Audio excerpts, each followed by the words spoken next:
और शुद्ध हल्दी को पीस कर आप रोज खाइए, एक पीछे वाला दर्द नहीं होगा। अनेक मैं बताऊंगा, फिर आऊंगा तो अब इतना ही आपको कहता हूं कि अब गांव की तरफ लौटिए और शक्ति धारण किए। शक्ति और शक्ति उसी के पास है जिनके पास शास्त्र है और शास्त्र है, दोनों आवश्यक है। ओम शांति। जय हो, जय हो। धन्यवाद सोम ऋषि जी। छपवाई है और सबको डाक से भेज रहे हैं। और अभी हमने इस कार्यक्रम के निमित्त, तो ये कार्यक्रम बेशक छोटा है लेकिन इस विचार को हम दूर तक ले जाना चाहते हैं। इस विचार कहीं पर कुछ कारखाने भी बना रहे थे, कुछ कर ही रहे थे और मैं दावा करता हूं अगर वो आज होते तो जितना डेवलपमेंट हो रहा है, कुछ लोग ये कहते हैं कि ये डेवलपमेंट उससे भी ज्यादा होता। तो अगर सरदार भगत सिंह, चंद्रशेखर आजाद, सुखदेव, राजगुरु अगर ये फांसी के फंदे पर झूल रहे थे, सुभाष चंद्र बोस जो हैं अगर उन्होंने इतना बड़ा, ठीक है, साका किया, ठीक है, तो ये वो एक काले आदमी ने लगाया है जिसका कलर मेरे जैसा है और आपका भी कलर मेरे जैसा है, और आपको यह भरोसा होने लगे कि यार अब जान बच जाएगी, अब चाबी जो है वो कुछ हमारे आदमी के हाथ में आ गई है। 75 साल से चाबी तो हमारे जैसे दिखने वाले लोगों के हाथ में आ गई है।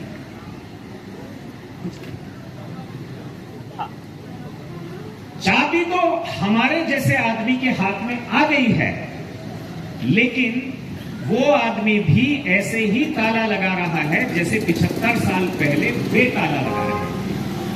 इसलिए हमारी स्थिति में कोई बदलाव नहीं आता। इस बात को अगर हम समझें और लोकतंत्र किसको कहते हैं इस बात को समझें, सामूहिक मोक्ष का नाम ही लोकतंत्र है।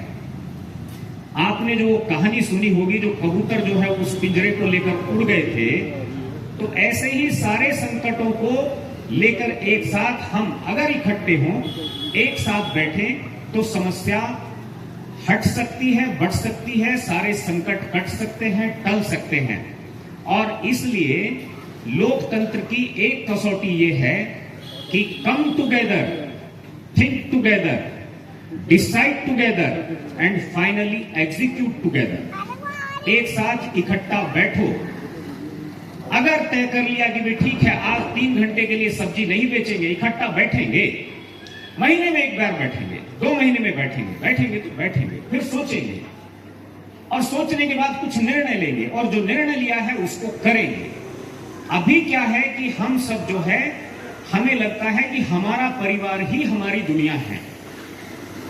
My wife is my queen, my son is my prince and my house is my kingdom. मेरा जो लड़का है यही मेरा राजकुमार है, ये जो मेरी पत्नी है यही मेरी रानी है, और ये जो मेरा घर है यही बस मेरी पूरी दुनिया है। आगे उम्मीदें बढ़ रही है और मैं हमारे बीच भोपाल सिंह चौधरी जी, आप श्रीनगर से आए हैं। आपका सामाजिक क्षेत्रों में काफी योगदान है, तो मैं ये कहते हुए कि प्रेम परंपरा को बचाने में लगे हैं हम लोग, नफरत की दीवार गिराने में लगे हैं हम लोग, प्रेम परंपरा को बचाने में लगे हैं हम लोग, नफरत की दीवार गिराने में लगे हैं हम लोग। मानवता से भी आगे पेड़, नदी और पहाड़ को पूजते हैं हम। भारत के इसी मर्म को बताने में लगे हैं हम लोग, भारत के इसी मर्म को बताने में लगे हम लोग। आदरणीय भोपाल सिंह चौधरी जी। ये जल, जंगल, जमीनों को बचाने के लिए, पहाड़ों को बचाने के लिए मैं कार्य करता हूँ और ये मातृ सदन से लेकर और स्वामी अभिमुक्तेश्वरानंद शंकराचार्य जी से लेकर सबसे जुड़ा हुआ, और हम सब लोग मिलकर एक इस पहाड़ को, एक उत्तराखंड को, इस देवभूमि को चाहते हैं कि पूरे देश के अंदर पहाड़ एक देवभूमि, एक ऐसा राज्य है, ये हमारा उत्तराखंड राज्य, कि जहाँ पे वानप्रस्थ के समय पे लोग इस पहाड़ों में, इन कंदराओं में आते थे। में लहर मार रही है उस लहर को हम देश का लहर बनाना चाहते हैं, तभी तो ये बात कुछ बनेगी। हम भी तो जाने वाले हैं। मैं अपना ही अगर काउंट करता हूं तो 53 साल का हो गया हूं। एवरेज मानकर चलता हूं कि 70 साल किडनी फेल ना हो, हार्ट वार्ट फेल ना हो, 70-75 साल तो 22-23 25-30 साल बचे हैं। 30 साल में 15 साल रात है, बचे 15 साल। 15 साल में जो दाढ़ी बनाना, बाल कटाना, ये फालतू का जो मेंटेनेंस है, गाड़ी का मेंटेनेंस, गाड़ी का चलना नहीं हुआ, अर्थात वहां भी फिर वो 2-4 साल कट जाएंगे दाढ़ी बनाने में, नहाने में, गाड़ी धोने में, गप करने में, मोबाइल देखने में। ये आपका प्रोग्रेस नहीं है। बचे आपके पास 7-8 साल। इसी 7-8 साल में जो करना है कर लो। वो मुन्ना पाठक चोर मुन्ना पाठक के रूप में गिना जाएगा, या गंगा का भक्त गिना जाएगा, या अच्छा गिना जाएगा, या खराब गिना जाएगा। अब हमारे पास विकल्प है, टेक्नोलॉजी के माध्यम से, संगठन के माध्यम से, समाज के माध्यम से अपनी ऊर्जा को आप मल्टीप्लाई कर दें, जैसे हमारे गोपाल सिंह चौधरी जी कर रहे हैं। मैं अब निमंत्रण करता हूं हम आदरणीय प्रोफेसर साहब का, जो बरेली की धरती से आए हैं, आप मिथिला के वरिष्ठ, आपने अभी जो जानकारी हम सबों को दी, हम सब भारत के ऊपर अनेक, अभी हम लोग सुन रहे थे कंबोडिया, लोग कहते हैं कि सनातन मिटता नहीं है। ये बिल्कुल सत्य है, लेकिन मैं कहता हूं कि सनातन मिटता नहीं है, लेकिन सिमटता है। हमारा गंधार कंधार, अफगानिस्तान, सारा अखंड भारतवर्ष था, लेकिन आज हम धीरे धीरे सिमटते जा रहे हैं। और बचे क्या कि 1947 में देश का विभाजन हुआ और पाकिस्तान बना। वह क्यों बना? जाति के और धर्म के आधार पर भारत का बंटवारा हुआ। और बंटवारा होने के बाद जो लोग पाकिस्तान में गए, आज वहां आप देख सकते हैं, सुन सकते हैं, सोशल मीडिया के माध्यम से सुन सकते हैं कि भारतवर्ष वह भारतवर्ष है, वह सनातन धर्मावलंबी जिस भारतवर्ष में रहते हैं, वहां हमें कहने में कोई अफसोस नहीं है, कोई संकोच नहीं है कि आज भारत के चौथा 25% लगभग जनसंख्या उनकी पहुंच गई। क्या पाकिस्तान जैसा हमारे हिंदुओं के साथ, सनातन धर्मावलंबियों के साथ जिस तरह से पाकिस्तान में हुआ, क्या भारत में अगर हो जाता तो क्या वो समाप्त नहीं हो जाते? लेकिन भारतवर्ष सनातन को मानने वाला है। यहाँ भारत ने धर्मनिरपेक्षता के नाम पर उनको सारी संसाधन उपलब्ध कराया, सारी सुविधाएं उपलब्ध कराई। जो बहुसंख्यक हैं उनको भी नहीं है। भारतवर्ष के जो टैक्स अदा करने वाला, जो सबसे बड़ा भारतवर्ष के जो हमारे लोग हैं, उनके भी संसाधन का हक उनको दिया जाता है, क्योंकि हम सनातनी हैं, हम सनातन को मानने वाले हैं, हम सबको समान दृष्टि से मानते हैं, हम तो भाई मानते हैं। लेकिन आप भाईचारा के नाम पर हमको चारा समझ करके आप समाप्त करते जा रहे हैं। हम भारत में रहने वाले उन लोगों के विरोधी नहीं हैं। आप यह समझिए कि भारतवर्ष आपका है। आप देखिए कि क्या पाकिस्तान में वहां जाकर के लोग सुरक्षित हैं? बांग्लादेश में क्या सुरक्षित है? आज ऋषिकेश की समस्या देख लीजिए। आज जिस तरह से ऋषिकेश उत्तराखंड की पावन भूमि में जिस भाईचारे के साथ जो उनको प्रेम मिलता है, क्या कोई अन्य प्रदेशों में मिलता है? जहां इनकी अपनी संख्या होने के बाद भी वो उनको प्रेम और सम्मान नहीं मिलता है। लेकिन भारतवर्ष में चाहे छोटा एक ऋषिकेश शहर है, उनको सभी घरों में कार्य देते हैं हमारे सनातनी, क्योंकि सनातनियों का हृदय बहुत विशाल है। आज बांग्लादेश में देखिए, देख रहे हैं, लोग कहते हैं कि ऐसा नहीं होता है, हो रहा है। लोग कहते हैं कि राजनीतिक लोग देश को बांट रहे हैं, लेकिन क्या बहुत ऐसी समस्याएं हो रही है भारतवर्ष में। कोई एक टीका टिप्पणी कर दे, उसकी हत्या कर दी जाए, कहां संविधान आदेश देता है? आज लोग कहते हैं भारतवर्ष के ऊपर तमाम, आप जब अपने पहचान को स्वतंत्र रखते हो तो क्या और जगह भी आप क्यों नहीं टोपी धारण करते हो? क्योंकि आपके अंदर भर्म है, आपके अंदर षड्यंत्र है कि आप सनातनियों के बहन बेटियों को वो पहचान न पाए आपके चेहरे को, तो आप यहाँ करके राम राम भी कह देते हो, अपने स्वरूप को मिटा देते हो। आप अपने स्वरूप में रहो, आपको अपने स्वरूप में रहना चाहिए। तो हमारा कहने का मतलब लौ जिहाद हो रहा है। तमाम लोग, चाहे आप सोशल मीडिया पर देखिए,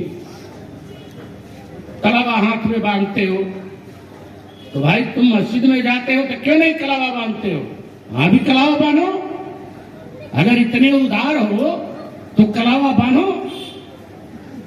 लेकिन नहीं, षड्यंत्र के तरह भारत को, क्योंकि भारत ही बांग्लादेश में और धर्म के लोग जितने सुरक्षित नहीं है, पाकिस्तान में लोग अन्न के लिए तड़प रहे हैं, भोजन नहीं मिल रहा है, बिजली का अभाव, तमाम अभाव। तो इसलिए भारतवर्ष को अपना मानो। ये निश्चित है कि भारतवर्ष से भारत के लोग अगर उस समय चाहते, जिस तरह से बंटवारा हुआ था, तो एक तरफा भारत की जनता आपको अलग कर सकती थी, लेकिन नहीं, आपको अपना भाई समझ करके भारतवर्ष में उसी प्रेम से रखा। इसलिए भारतवर्ष की सुरक्षा और उन्नति में आपका सहयोग होना चाहिए। हम भारतवर्ष से, क्योंकि सनातनी ये नहीं, उनके मन में कभी रहा नहीं है, क्योंकि ये सबको शरण देते हैं। जिस तरह से बौद्धिस्टों के बौद्ध मंदिरों को, बौद्ध मूर्ति को तोड़ दिया गया जो 2000 वर्ष पुराना था, आज भी जब गुरु ग्रंथ साहब की समस्या आई तो सर्वसम्मानित भारत में उस गुरु ग्रंथ साहब को भी लाया गया। भारत सबका पोषण करता है, सनातनी सबका पोषण करता है, माँ गंगा सबकी पोषण करती है। अरे भाई, खाने के लिए तुम्हारे पास बहुत जीव जंतु है, हिंदू भी बहुत खाते हैं, बकरा सकरा खाओ, लेकिन जो आराध्य गौ माता है सनातनियों का, उसको खाना तुम्हारा कोई जरूरी है?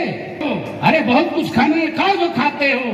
गाय जब मानते हो कि सनातनियों की माँ है, क्योंकि माँ केवल ऐसे नहीं कहा गया, गौ ऐसा सनातन, गौ और गंगा को मानने वाले जो भी सनातनी होगा, विश्व के किसी भी कोने में निवास करता होगा, उसकी इच्छा होती है कि मैं अपने जीवन में माँ गंगा का दर्शन कर लूं, मैं अपने पितरों को, अपने पूर्वजों को, अपने माता पिता को, अपने दादा दादी को, नाना नानी को गौदान करा दे।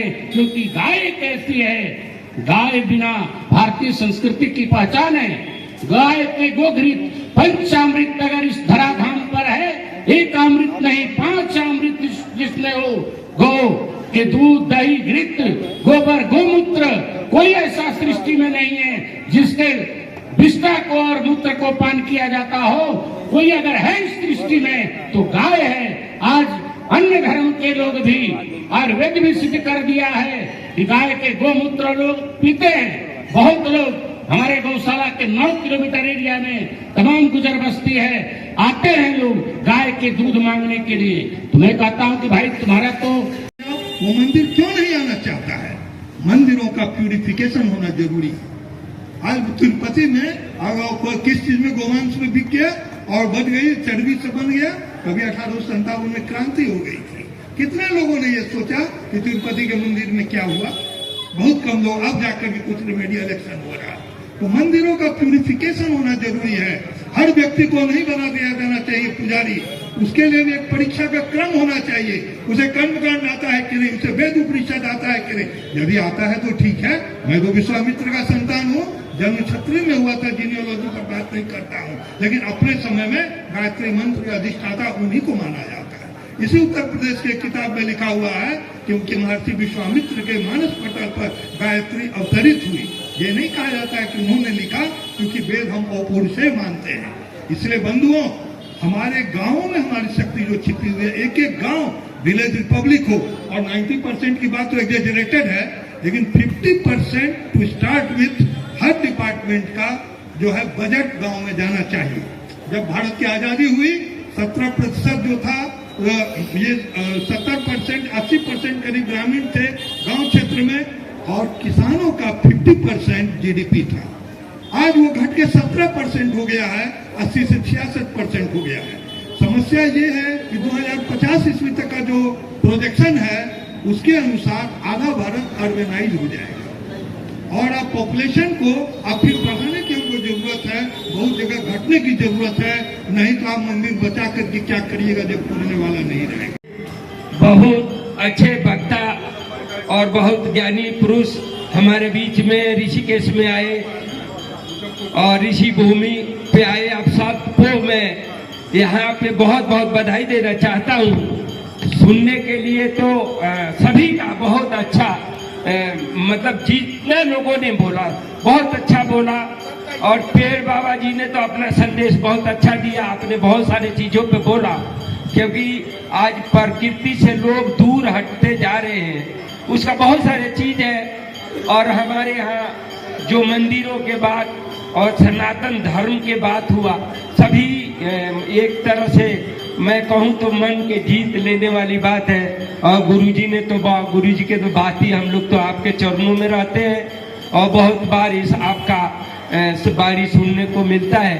तो मुझे लगता है कि लेट हो गया और बहुत अच्छा हुआ।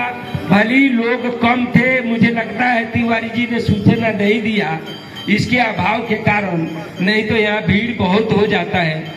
फिर कभी ये तैयारी होगा तो मुझे लगता है ठीक से तैयारी करके, और यहाँ पे जो बोलने वाले लोग हैं सभी ज्ञानी लोग थे। मुझे तो बहुत अच्छा लगा कि इस तरीका के प्रोग्राम, यहाँ भी पहाड़ खाली हो रहा है, लोग पलायन करके और सब शहर की तरफ भाग रहे हैं। ये संदेश देना बहुत जरूरी है।